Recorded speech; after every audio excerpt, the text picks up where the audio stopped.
What is going on, everyone, and welcome back to the Star Wars Exchange for another The Mandalorian Revisited episode. Today we are covering Season 2. We've already covered Season 1, so if you want to go watch that episode, it's been out for a few days. But Season 2, man, a lot to unpack here, a lot to talk about. Obviously, we're coming up to the Mandalorian and Grogu, so Mike and I are rewatching the series and talking about how these, how these seasons of The Mandalorian stack up after, 5+ years of being out. So neither of us have really watched The Mandalorian since season 3, but revisiting now, it's been fun. Season 2, Mike, how are you feeling after having rewatched the second season of The Mandalorian? I'm feeling great. I'm coming off from watching the season 2 finale. I forgot what the episode is called, The Rescue. Dude, man, this show takes me back rewatching it. I'm just like, we were living in the good times, like during the pandemic, awful times, and we were all going through it in different ways. But this show just brought us together around the campfire to have a good time. It did. All these conversations we had online, all the hype that we all experienced, it was insane. You covered this podcast on your,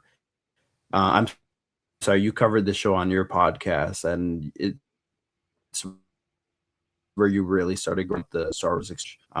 So I'm just like, yeah, like this show has meant a lot to people in different capacities. So yeah, for me, I mean, season 2 is just, it takes what season 1 started and just expands and broadens the horizons. And we said in the season 1 recap that this one definitely has more highs than season 1.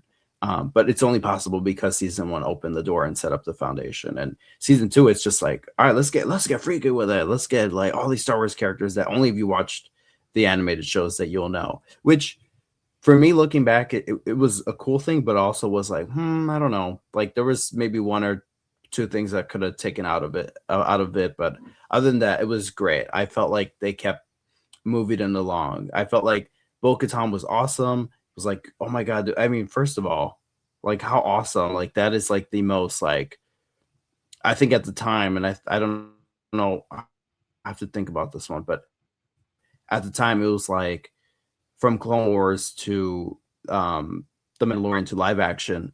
I think that was like the best like live action interpretation of a live action character. Like it was just like seamless. Yeah, I could have done without the weird wig. Season 3 definitely has a better wig on, but I mean, all the action sequences and all the episodes were amazing. I mean, Boba Fett comes back. Ahsoka, I mean, made her live action debut, which I still defend that her live action appearance, but the episode has not really aged well for me. And now it just completely feels like a pilot episode for like a backdoor pilot for her own show. But it did kind of expand the parameters of the story that the Mandoverse was starting to tell. It was like, oh, Grand Admiral Thrawn, what are you talking about? Like, oh, he's alive. Like, it was just insane. It was like, wow, we're really gonna go somewhere here. So yeah, I mean, this season did a lot. I mean, at the end there with Luke and R2 and Grogu, I mean, I was just tearing up, and what an emotional send off. And then as you're like wiping the tears away, and then you're like, wait, what are we doing in the sands of Tatooine? And then it's like, whoa, we're at Jabba's palace. What? And then it's just like, surprise, spin-off show announced, the Book of Boba Fett. It's like, oh my god. I mean, what a time to be alive, seriously. So, I mean, yeah, I mean, this season 2, it's just so good. It's so good. And it's hard to compare it to season 1 because they do different things. And season 1 is more of a linear story, and this one's more like, we have an end goal, but it's a little bit more chaotic fun. So I mean, you get the Frog Lady episode, you get the Marshal, you're finding this big worm in the desert. You get all these Mandos. I mean, it's such a fun season, and I love season 2. Yeah, no, for sure. I think this one was kind of more interesting to look back on because there was things that potentially didn't land for me the way they did back then. Whereas season 1, I felt like it was only a positive experience rewatching that. Season 2 was really a mixed bag. There was some there are some high highs in this season. The Marshal and the Believer are the two best episodes of this show. I don't care what anyone says. No, but in my opinion, those two episodes are just fantastic. I love them both dearly. But then, yeah, there's some things that I agree. The Ahsoka episode, again, some really great moments in that episode. But looking back, it does just feel like a backdoor pilot for the Ahsoka show, which felt a little shoehorned into the Mandalorian season 2. Then as well, even, you know, the Boba Fett show was being set up here as well. Like, I like what they did with that character, but as well, there was like, oh, okay. And then Luke at the time, I mean, at that time, we were all just like, what the F? This is insane. Luke Skywalker has returned. But, you know, now with everything we know about AI and what's going on there, it's like, I don't know how I feel about this. And then also it just looks terrible. Like, let's be honest, it does not look good. Yeah. It's hard to look at. So yeah, it's an interesting one. There was it definitely is on a much bigger scale compared to season 1. And yeah, it's really high highs. I wouldn't say low lows, but just some moments that kind of leave you pondering and thinking. And yeah, I mean, the finale, I did just mention with the whole AI stuff, that has made it, looking back on that episode, weird. But, you know, I was saying this to you before, in the span of about 10 minutes, we got Luke Skywalker, Din and Grogu farewelling each other, which got undone, which we won't talk about in this episode. And then the Book of Boba Fett got announced in the span of like 10 minutes. It was the most insane thing. I mean, as an event, like, that was just a fun time to be alive. We were, you know, everyone was going crazy. I'd have to go back and listen to what I was saying, you know, 5-6 years ago about this. I'd be interested. But yeah, looking back, I think I agree that this is sort of known as like the cameo season in a way, which there was some really good storytelling, but I feel like looking back, there was a bit of instant gratification going on. For sure. It didn't stack up as well as season 1 did. So yeah, that's a lot of thoughts. What do you think of what I just said there? No, I was gonna bring this up later, but you asked me in the first episode, or season 1 recap, our first episode of doing this. You asked me if it still holds up, the stories and the season, and I'm like, dude, absolutely. Like, I think both these seasons, I'm like, dude, they can stand the test of time. However, that Luke scene, absolutely not. Just visually how he looks, it's just like, oh. And then also the thing with the AI, it's just, I remember at the time we were like, oh my god, that's cool. The voice, like, oh my god, I felt like I was like a young kid again watching Star Wars for the first time, seeing Luke Skywalker. And yeah, it was not it. I mean, still, it's again, it's cool what you can do with the tech, but it's like this really, they were the ones that started making the way for AI voice here. So I don't know. It's just, they really opened the door here about AI. They were the ones that really kind of put it out there. So yikes. But also, yeah, Luke looks terrible. I feel like there's a lot of deep fakes that people did on the internet afterwards, which is tricky because I feel like it's disrespectful to the artist that worked on the show, but it's also like, you guys made it look like a Snapchat filter, and all these guys were making it look really cool, but then they corrected themselves in the next season. But I mean, if we just got a stand-in actor, like, just please do that. Like, I felt like it would have had the same effect. I mean, I felt like I was transported back to when I was like 5, 6, 7 years old watching Return of the Jedi for the first time, where I'm like, whoa, like, Luke is just this majestic figure, like, insane. Yeah, I mean, that was all chills. I remember to that scene thinking about, I was like, is that Ezra? I remember thinking it was Ezra when the X-Wing pulls up. I'm like, is that Ezra? And then, then it's obviously Luke. But yeah, I mean, that's an interesting point, real quick, because I was going to say, I remember at the time cheering so hard for it to be Ezra. Obviously, no way, massive. Yeah. I was like, please be Ezra, please be Ezra, and I didn't want it to be Luke. But when it was Luke, I was kind of like, oh no, this is cool. So, yeah. Did you have a similar reaction? Yes, if not the same. I was like, oh my god, it's Ezra, and so that's funny that you and I didn't even know about each other, and we were on. We had a similar feeling there. But yeah, season 2, it does feel like the cameo season, and I feel like it's the moving points of the story. It's like, oh, meet this character. But you know what? I love it because at the same time, like, all these new viewers were exposed to oh my god, I should really go watch Clone Wars. I should really go watch Rebels. If I want to get more like of the Mandalorian Darksaber saga.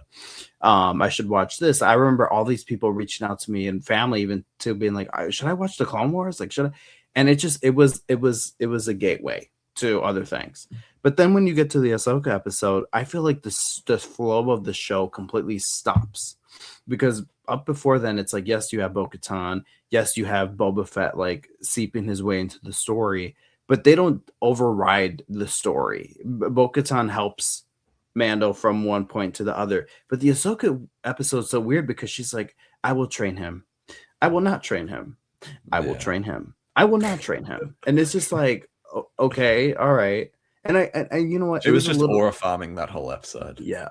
But and it's so funny because I mean, I don't want to make this the whole discussion here, but I remember people, and you could go look at my Instagram post that I posted in lieu of the episode, but I remember people being like, oh my god, this Ahsoka is just so different than what we're used to, and this and this and that, and so like she doesn't even look. Which, first of all, the look, it's like, give them a break. Like this is, I'm even glad they made Ahsoka live action. Like let's give them a break, okay? I'm just gonna say it.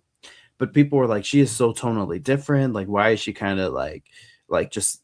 It feels like she's just killing anyone and anything, and she has no soul, and this and that. And it's like, guys, I'm like, I know Rebels, is like this fun and quirky show, and it's, for kids and we love it, and it's spunky and all that.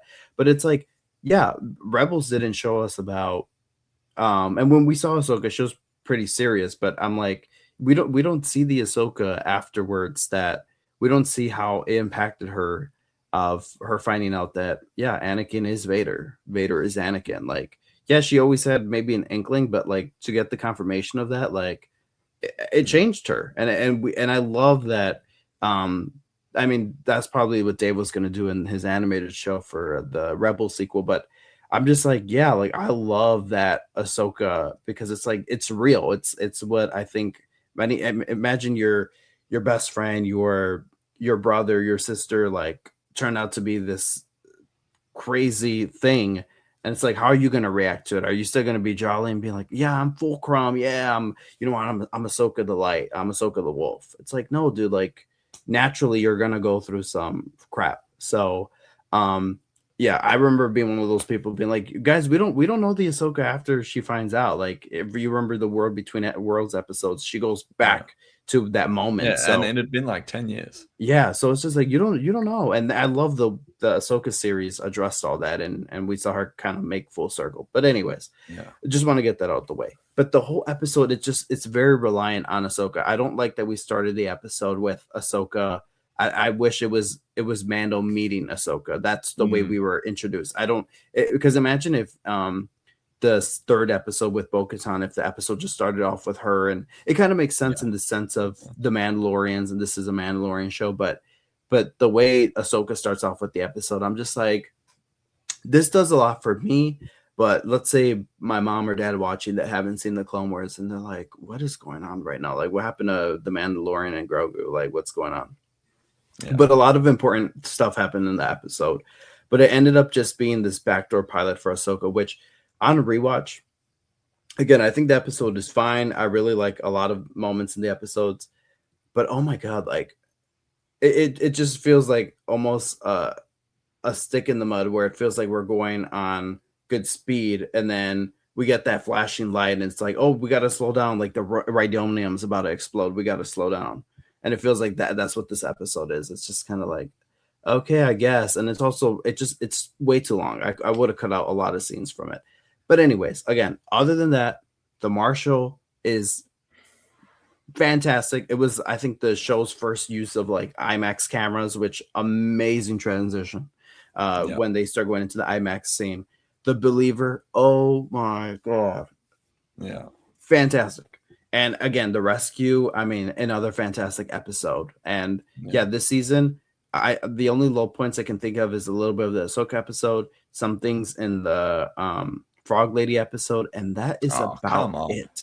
I love the episode, but there's definitely some low moments there. And I remember just being like experiencing the magic of the Marshal, and then getting into the into the episode of the Frog Lady and just jumping online and seeing everybody like, what the hell are they doing? And what is this episode? And I'm just like, oh, here we go again. Yeah.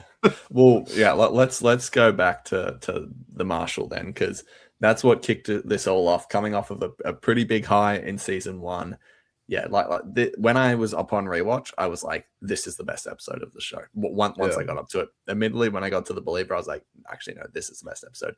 But it is the second best episode in my opinion. Like you said, everything with the cameras, and I mean, Cobb Vanth, of all the cameos, this was probably, actually no, this is my favorite cameo, because it's not even really a cameo yet. Like for the hardcore Star Wars fans, yes, we know he's in the Aftermath books, and that's great, but this was really our first proper introduction to Cobb Vanth. Let's face it. Like he wasn't even a big character in the Aftermath books. So I thought he was played perfectly.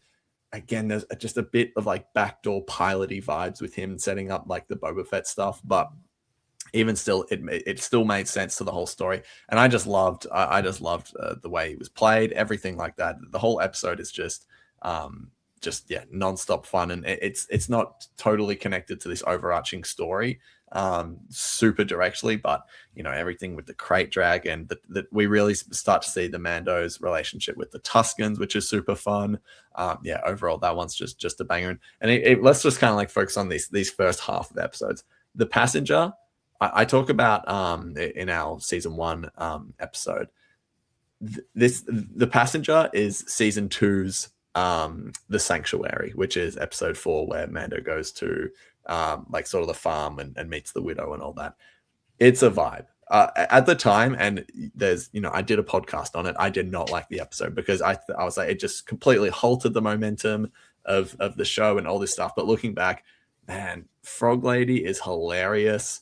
It's just quality time with Mando and Grogu. That scene where she's in the bath and like, okay, I'll admit, Grogu eating the eggs, I'm not like offended. I'm not offended by it, but it just irks me. I'm like, she's like, these eggs are precious. They're the last of their kind. Whatever it is, Grogu's just eating them the whole time. It's like, what the hell?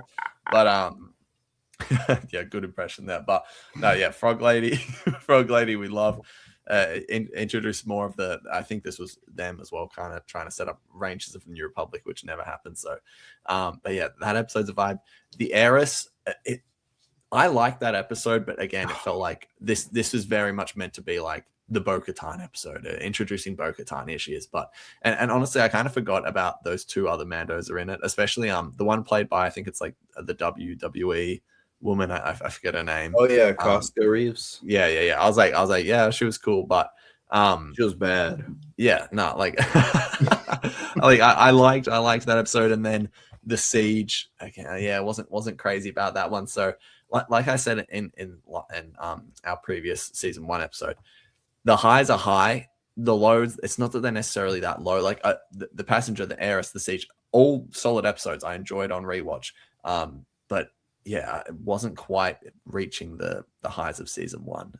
But I think the best episodes had no cameos. I'm barely counting Cobb Vanth as a cameo. The Marshal was one of the best, and then obviously there's no cameo in the Believer either. So yeah, these first half of episodes, I don't know, Mike, what were you thinking upon rewatch? Love these episodes as well. I don't think they're as unified as the first 3 in season 1 or have that like cohesion, but they're still really good.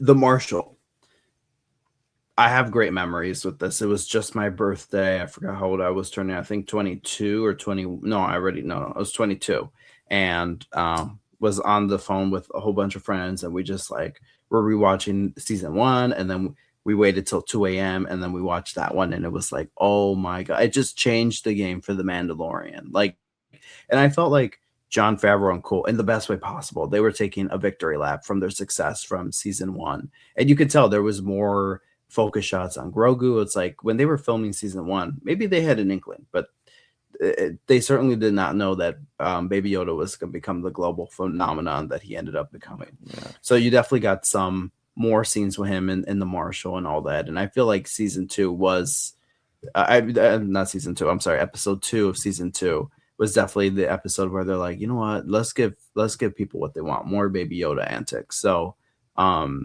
my god, that crazy stuff. But the Marshall dude, the sound was amazing. I mean, Skywalker Sound outdid themselves again. The sound effect with the crate dragon through the sand. I mean, I'm hearing it now, and I'm just like, dude, that was sick.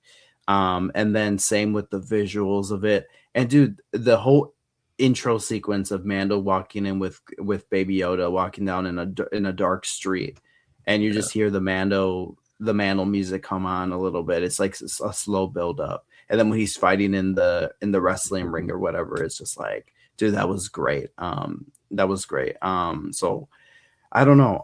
The Marshall, and then we have the introduction of Boba's armor, and I remember the Marshall coming in, walking in with the armor, and I'm like, oh my god, Boba Fett, no way. And I was like, wait, like, who's this guy? So yeah, like that, just amazing concepts being brought on screen here. And I know it cherry picked from the Aftermath book, but in the best way. Yeah, and I just feel like the whole episode of the Marshall, I just love the whole scene where that we meet Pelly again, and she speaks for the audience, and she's like, oh, like, how's my little baby doing? Oh, isn't this guy so cute? I missed you. I'm like, yeah, she was speaking for all of us. And when Mando's like, hey, you have that old speeder, I guess from his time with Toro, he's like, hey, do you have that old speeder I can use? And she's like, yeah, I have it somewhere. And he's riding through the desert with the most like kick-ass soundtrack. Yeah. Every time I'm just feeling down, if I need like a serotonin boost or a dopamine boost or whatever, I go and watch that scene or listen to the music. I'm just like, you don't know how many times I've been in my car and I'm like, you know what? I'm on a mission right now, and I play that track. And Grogu sitting in the side of the speeder with his floppy ears. Yeah. Oh my god, dude! I love. I mean, it's just the equivalent of you're driving around and your dog is sticking his head out and his ears are just, dude. I love that just little sequence, and then the whole thing with the Tusken Raiders and the sign language. I mean, fantastic, and I mean, just innovative stuff. I think you said it last episode, but just I think of this show and I just think innovation, and that's exactly how the first season and a little bit of the first season or second season feel like. It's just pure innovation, brand new concepts, and again, the whole IMAX camera shift where the Tusken Raider is running out and the camera or the screen is like widening as he's running. It's just this really cool effect. And then for the next like 10 minutes, you get some IMAX camera stuff.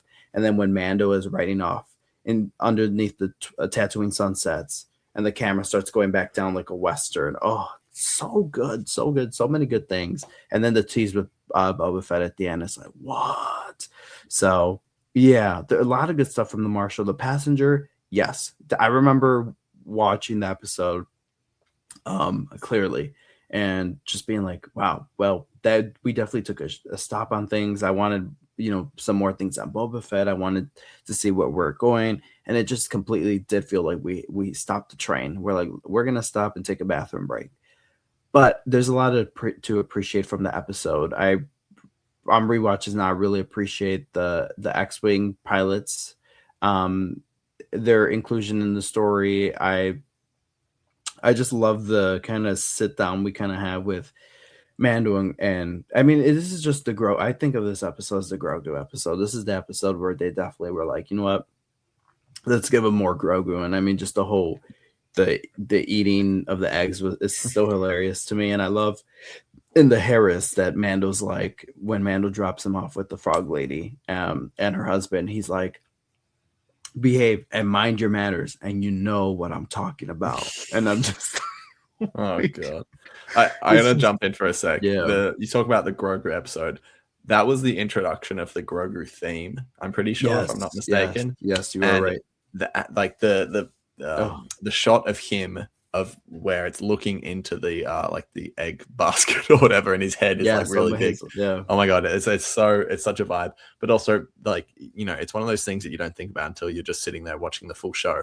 When you finally get to that final episode and they're playing that same theme when he's saying goodbye to Din, it just hits so much harder. So that episode, like, yes, it didn't really move the story forward that much, but it sets up the baggage needed to really feel that moment at the end of the season. Yes. Yeah, absolutely. That's when I was watching the finale and I'm like, that music came on, and then my nose started like feeling it, like when I'm about to cry, and I was like, oh yep, this is calling back to the introduction of his theme in the second episode, and you hear it again when he's eating the cookies in the classroom in episode 4. But I mean, yeah, dude, yeah, absolutely. These are episode 2, like, it is what it is, and I still had a lot of fun with it, and I love that even Mando's baggage. It's like, hey, that wasn't a clean getaway from the prison transport that Ari is so fond of, but it's like it wasn't a clean getaway. You're still marked, so that was interesting, and it starts to build a relationship kind of with him and maybe the New Republic a little bit. So, you know what, I wouldn't call this filler at all. Now the Harris, love the Harris. I love the episode. I love that one's also the introduction of Bo-Katan's theme, which is like, oh, okay, we didn't know Bo-Katan needed a theme, but like that techno kind of noise. Yeah, it's like da na na na. Yeah, love that. And then like yeah. Yeah, when she's taking out stormtroopers, like, oh, it's amazing. I'm not gonna lie, like that is one of my favorite Star Wars soundtracks. I'm like, Ludwig. Did this one stand up to you like well? Because I'm curious, because at the time I definitely loved this episode. Looking back, I liked it, but I think a lot of my love for it was like, holy crap, Bo-Katan, this is so cool. But I think the episode in itself is okay. Yeah, I like some moments, but the actual scenes with Bo-Katan, they don't hit as hard as they did back then. How do you feel about that? I love it. It still hits you. Yeah, it still hits for me on all fronts. I mean, again, seeing Bo-Katan is really cool. Like, I don't know the age difference with her last appearance in Rebels to now or Clone Wars. So this woman don't age. Like, we all need to take that back. The spray she's taking. But oh my god, dude, it's so good. On all fronts, I would have to say this episode hits. The action sequences are great. The soundtrack's great. The story doesn't stall. It just keeps on moving. Yeah. The whole we hear the name Ahsoka Tano for the first time. Yes, at the end. Yeah.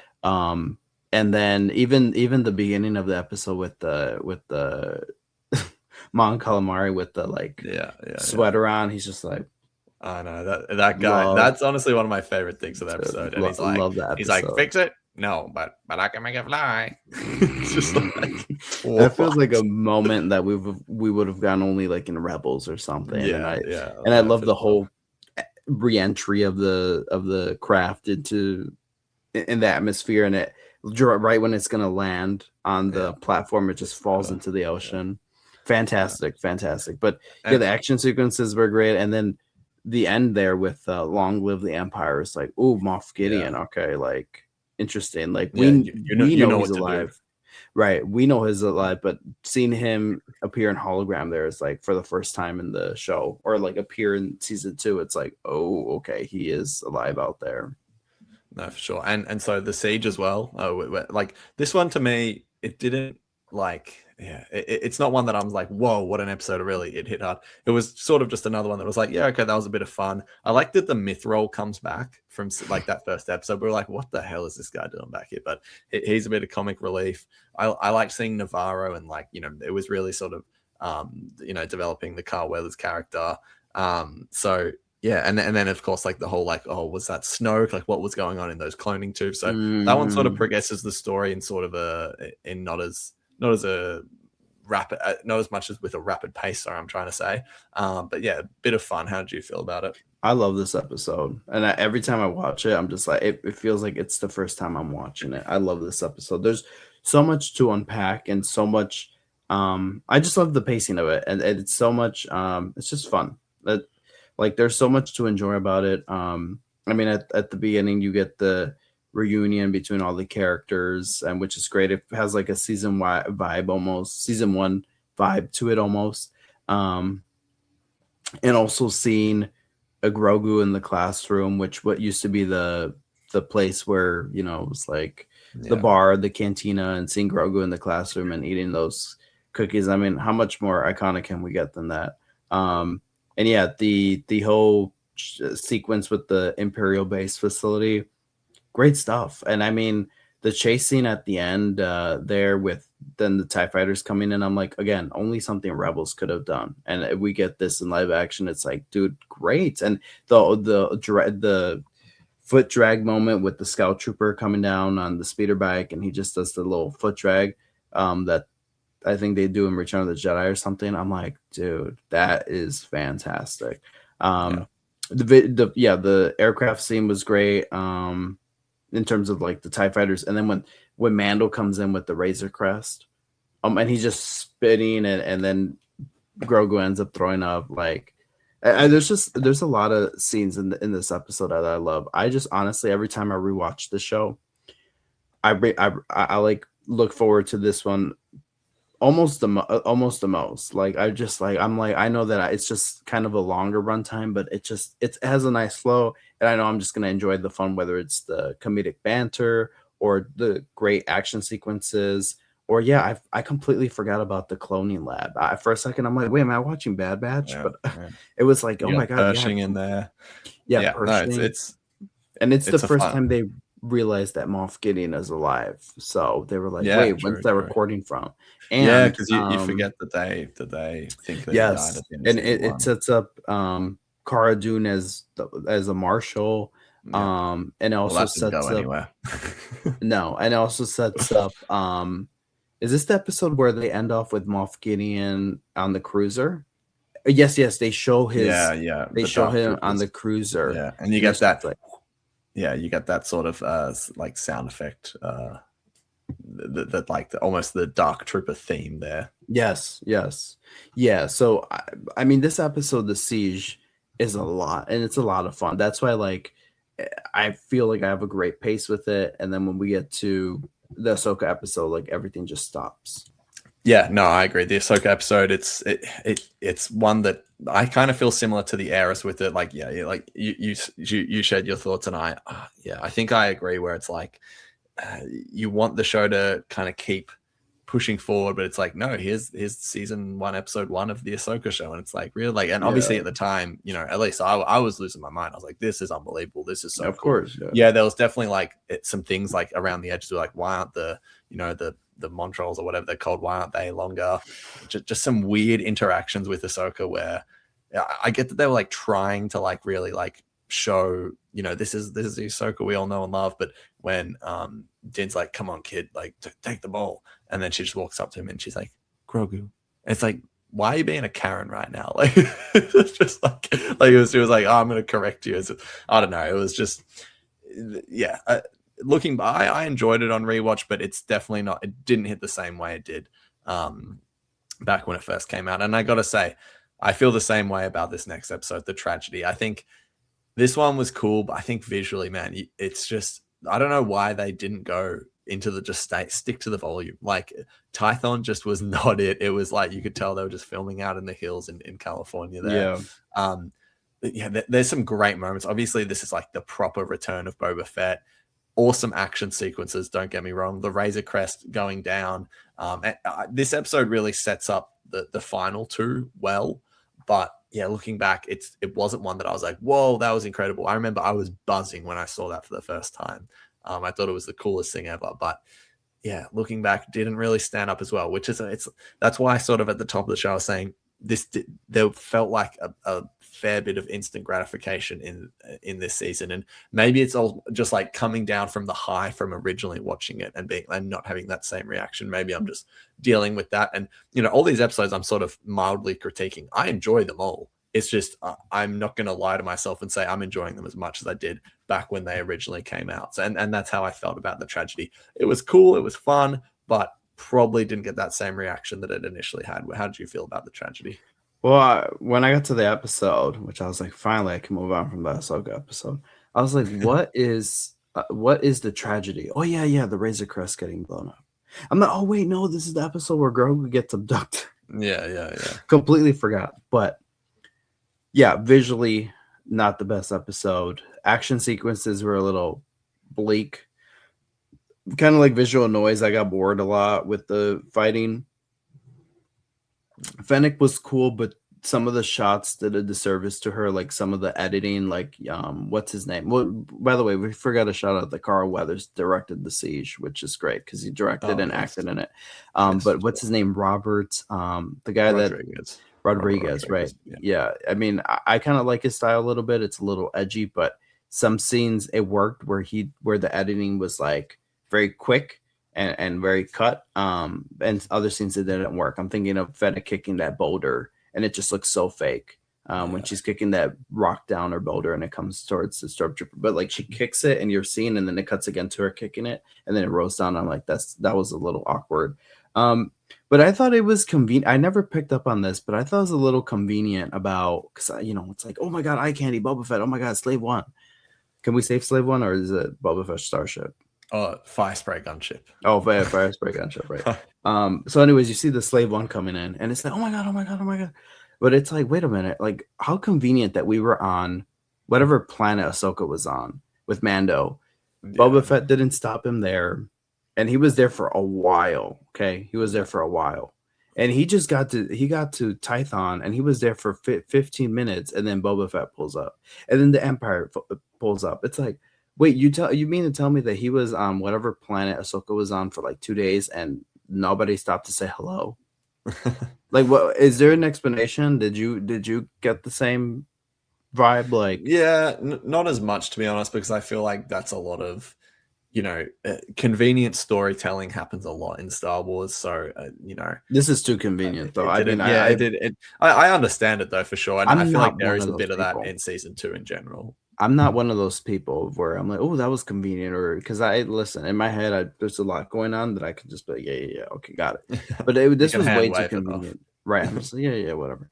But Boba Fett with Fennec, then the Empire is just like, and he was only on this planet for 15 minutes, y'all, and they pulled up, and it's like, wait, you couldn't catch him when he was on the other planet for like 2 days? Okay, right.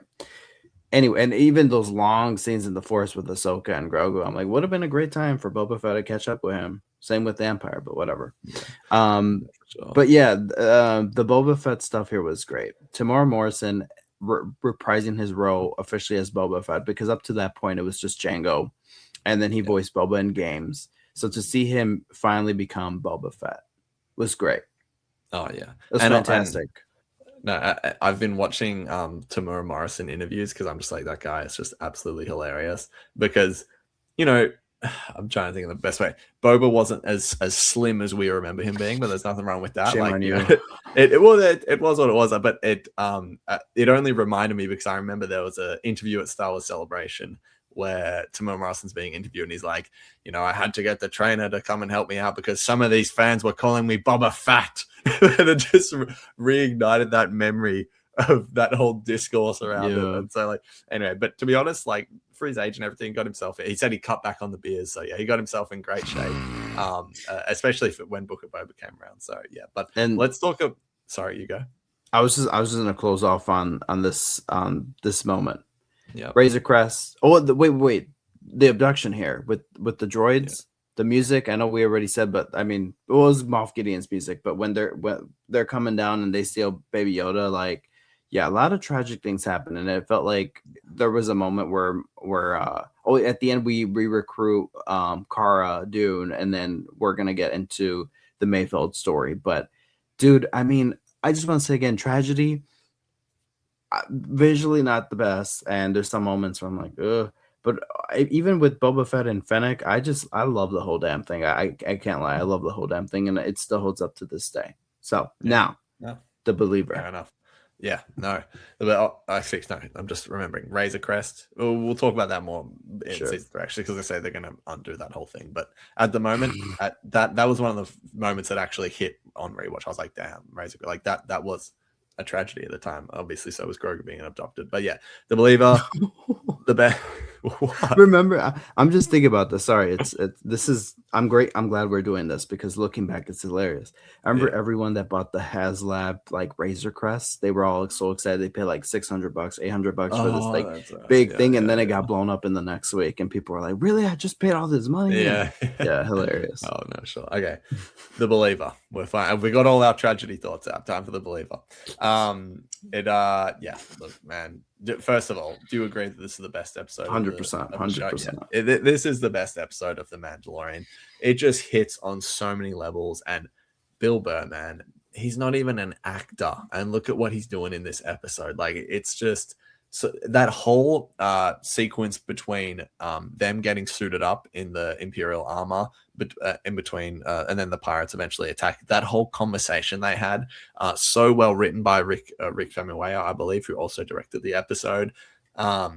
Oh man, like talking about it just seems like, you know, the rules change very conveniently for you when you want them to. And, you know, this is why season 3 is so terrible, because it undoes all this great stuff it did. He was like, I'm not, yeah, okay, you're right. I don't know if wearing this helmet is like, does that make me more Mandalorian or not? I don't know. Like, all these great questions were being asked of him.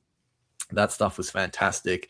And then it all leads up to just one of the best sequences, probably the best scene in the show, where he's in a position where he has to take, if he wants to save Grogu, you have to take your helmet off, let the machine scan your face so you can get the coordinates for where he is. He goes through with it, and then, you know, you're almost cheering for him at the time. Okay, just put the helmet back on and walk out. But no, the Imperial officer stops him in their tracks. They have to have this whole conversation. We go even deeper into Mayfeld's character. It just, Pedro Pascal, I remember saying at the time, like, he had his one moment to really like act, at least visually, you know, and he just crushed it. The way he was looking around, he was just like a deer in the headlights. It was so awkward for him sitting there. And then like it just made everyone fall in love with the Mayfeld character as well, like how cool he was, how nice he was to him, like in that moment where obviously like Din was so vulnerable. And then of course it just leads to that epic escape. And man, yeah, what an episode. Give me your thoughts on Rewatch. Yeah, Believer, just like The Siege, I look forward to this one every time, but it's just The Siege, but more. And it's just deeper, and you get a lot of meat on the bones and conversations. And I love all the little quips and jokes in this episode. And it's a standout. It's honestly my favorite, and I think it's the best. What would they say on Mandalore? You know, oh yeah. You're right. I was like, is he talking to me? I don't know. What would they say on Mandalore? No, right. Yeah, right. What would they say on Mandalore? That silence was deafening. It was. I'm sorry. Because I was gonna say, you kind of tricked my brain there. I was gonna say about Boba Fett when they were trying to decide who was gonna go in, and do the mission, and Boba Fett was like, let's just say they might recognize my face. Yeah. It was just oh my god, that's hilarious. Love the little, what is that clone humor there? Like, that's funny. Yeah. But and I think that conversation with Mayfeld and Din about, you know, changing the rules, it's like definitely set up there, Mando taking off his helmet in order to rescue Grogu, but also just let his guard down with Grogu wanting to see his face finally in the finale, and he takes it off. It's just like that wouldn't have happened without this conversation. And I love Mayfeld's like casual, bleak understanding of the world. It's just like New Republic, Empire, we're the same to these people. We're invaders on their land. He's like, well, I there's no difference in my life, so why would it affect me? Yeah. And his whole arc in the episode of talking about being able to sleep at night, and, you know, if you're being able to sleep at night, you're doing better than most. And the slow realization of what the Rhydonium is going to be used for after his old sergeant told him, like, oh, with that Rhydonium you just delivered, we're gonna bring order back to the galaxy. And he's just like, oh shit, what did I just do? Like, I just gave the Empire more ammunition to give people more of the experience that I had with them. How horrible. So the whole getaway scene, which is amazing, the shot of Mayfeld and Din running on the roof, and then this Boba being like moving in, and you just get this really cool action sequence of the slave one like coming in and then hovering over them and just doing like a slide. I'm just like, oh dude, could not get better. Amazing. And then they jump over, but the whole Mayfeld being like, wait, give me that cycler rifle, boom, and everything that he just did, he's like, how you thought I was gonna help you guys out? just so he, and it's a thing for him, so he can, it goes back to the conversation about getting sleep at night. That would have kept him up being like, oh my God, I just helped the freaking Empire, dude. Like, what? So his whole arc in the episode is amazing. Love the juxtaposition with, I don't think it just, especially us just witnessing the Empire arriving on Janix in the Son of Death show, the Maul Shadow Lord show. Seeing the Empire and us being like, holy crap, like it's about to get real. And just being fearing almost the Empire. And then when the Empire comes in to save Din after and Mayfeld in the transport, when the TIE fighters come in a blaze, like it's just like, dude, like I've never been happier to see the Empire. And then I love that Mayfeld also been like, man, I've never been so glad to see the Empire. And it's just like, oh my God, dude, it's just the difference in feeling there. But yeah, sure. Fantastic episode.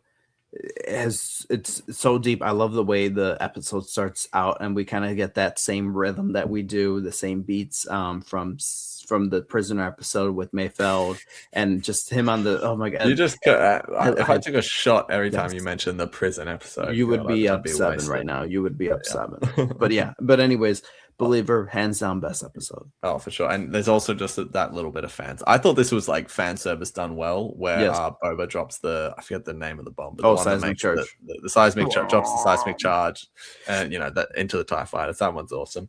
Also, it just side note, I hope Mayfeld returns. I don't know if it's in Mando and Grogu, whatever it is. Bilbo, I don't know if he's too keen on being like a regular in Star Wars, but that character is fantastic. And we forgot to mention the moment that everyone got chills for about the 10th time at the end of the episode, where Din gives the message to Moff Gideon the same way he did at the end of season 1. That was absolutely awesome and sets up the finale perfectly. The rescue. This one, man, like you talk about, does it hit? Does it not? After how many years, and like knowing Luke Skywalker's in it. Obviously, we talked about at the time we didn't really want it to be Luke, but when it was, we were like, yo, this is crazy. This is absolutely awesome. I got to say, this episode, I really like the start of the banter with Bo-Katan and Boba Fett and just like, you're not a real Mandalorian. No, yes, you are. It's like, man, you're all, whatever. You're all Mandalorians. Just we're all arguing about semantics here, but whatever it is, or maybe Boba doesn't want to say he's one. But anyways, I got to say, the episode bit like I enjoyed the last 10 minutes of the episode. I absolutely love. I'm not sure how much I love the build up into it. It wasn't the most engaging. It felt like the whole time, when we were watching at the time, it was very like, yes, what's going on? I want to see what's going to happen next. Everything. I do like the little fight between Din and Moff Gideon, but yeah, I don't know about the middle parts of the episode in itself. But I got to say, the end, like, who even cares about all that? Because that final scene, and Luke, we've talked about Luke and how we feel about that. That means a lot less to me. That could have just been a faceless Jedi. And that scene between Din and Grogu at the end would just still hit like nothing else in that show, in this entire series, really. Grogu kind of alludes at the very end, wanting to see Din's face before he goes off. And Din, it's just perfectly built up throughout the entire show. The music kicks in, and then as Din is just standing there watching him go away, and then you hear a little bit of the Mandalorian theme as the elevator shuts. Absolute bliss. I wish nothing came after it and undid all of that beautiful storytelling. It did, unfortunately, but yeah, that has honestly. My lights just made me look like a ghost for a second, but we'll press on anyway. Lucasfilm came after you for saying that. They were like, no, stop saying that. But yeah, that it just hits so hard. Absolutely love it. What are your thoughts? Let me try clean this up here. Okay, I was gonna say, I'm like, are we gonna look at hologram Ori? This is a hologram. Oh my god, this is terrifying. Epic finale, fitting finale. Yeah, there's stuff in the middle that I was just like, okay, like whatever. But I still like that it was like this girl squad that was taking out stormtroopers. That was cool. I love the little bit with Cara Dune and her gun. Like it was jammed, and it was just like, yeah, that was pretty fun. We got some cool moments with Mandalorians flying around taking off stormtroopers. But I mean, it's kind of what you got to see. It's kind of like the thankless, helpless job sometimes, and we just have to see that. How many times the Rebels did, like I'm thinking Fire Across the Galaxy when Hera and like we were all invested in the Kanan and what was going on with Kanan, Ezra, and the Inquisitor. When Ezra saves them, but Hera and company had the thankless job, and it's like some people didn't care about that, and it's like hey, it's still got to get done. Somebody has to be the distraction here. So I actually I don't know. I enjoy the finale overall. Like it's just the start of it with Bo-Katan, which Bo-Katan, damn, like the way she was just like, she is just one messy person. She was like, "Don't you mean your donor?" Yeah. And then being like, and then that little smirk she puts on. I've heard your voice thousands of times. I'm just like, oh my god. And then Boba's like, it's gonna be the last one you hear. It's just like, dude, love that. And yeah, it's like I love that scene because it just shows you that all of these Mandalorians, like they come from different backgrounds, and we get to see the different ideologies that they have. Boba's like, Mandalore, the Empire shredded that place to glass, and it's just like, damn, like he just struck a chord there with the Harris there. So loved all that. But I always think about this tweet that somebody put out when the finale came out, but it's a picture of the Imperial shuttle, the Mandalorian gauntlet ship, and then the slave one. And they're like, imagine showing this to a Star Wars fan like 5 years ago and what the thoughts would have been. And I'm like, dude, 100%. And I gotta say, I know Rebels did this where in one of the episodes they like fake crash landing in one of their hangar ships, and it's like this big ordeal, like, oh, I'm being chased, like I need emergency landing now. But you know what, the way they do it here with the Imperial shuttle and Slave One chasing it, sound effects were amazing, the music was great, the visuals were fantastic, the TIE fighters shooting out of the middle of the ship, dude, like just cinema right there. That was epic. And Boba Fett like easily taking out the TIE fighters at the end there was epic. And even that moment where the Slave One neutralizes the shuttle and they board it, and the Imperial pilots, like one of them takes hostage over Pershing. Yeah, that was the way he was just trying to get some anger moments out of Caro, just being like, oh, you should have stayed on Alderaan. Like I was there on the Death Star. And she's like, which one? And it's like, oh my God, that is such a like Star Wars fan joke. Yeah, there's two of them. Which one? So yeah, the writing, Jon Favreau and company, fantastic. Like, I don't know. I just think it's great. And yeah, like I remember being disappointed by the duel, because I remember when Din gets that Beskar staff, we were all like, oh, dude, he's going to fight Moff Gideon at the end. Like, oh my God, like what's going to happen? And I remember being let down by that duel because I thought it was going to be this big epic thing. But then it turns out that it's like, wait, no, it was done. Yes, he beat Moff Gideon, but now we have some complication in the story, which I love. It just added more layers to the story instead of being like, yeah, this is the rescue where we save Baby Yoda and it's all clean and it's a clean getaway. It's like, no, well, Luke enters the story, but also I just love that extra layer of like, it felt like Bo-Katan wasn't there just as like a like eye candy. Like she had more of involvement in the story and complications to it, where it's like, dude, he just he just took ownership of the Darksaber. The whole reason you came was so you can do that. And I love how he's like, here, you can have it. And she's like, oh, and Gideon is just like feeding all, like rage baiting both of them, and just rage baiting Bo-Katan, but saying, oh, she can have it because it doesn't matter about who has a Darksaber, but the story of how it was won. And she's like, he's right. And it's just like, oh my God. So I love that further complication, which I felt like we should have seen, which has nothing to do with this episode, but I wish we would have seen more of that later on. But yeah, that was epic because it's just like, oh shit, like where are we gonna go from here? Yeah, and I mean, we said bye to Boba Fett in the episode when he drops them off. And yeah, but Fennec didn't really have anything to do here besides kind of take down stormtroopers, but it was so cool having her. I mean, it just felt like the culmination episode of the whole season. So I was like, yeah, let's have everybody that played a role in here. We should have had Frog Lady in here too.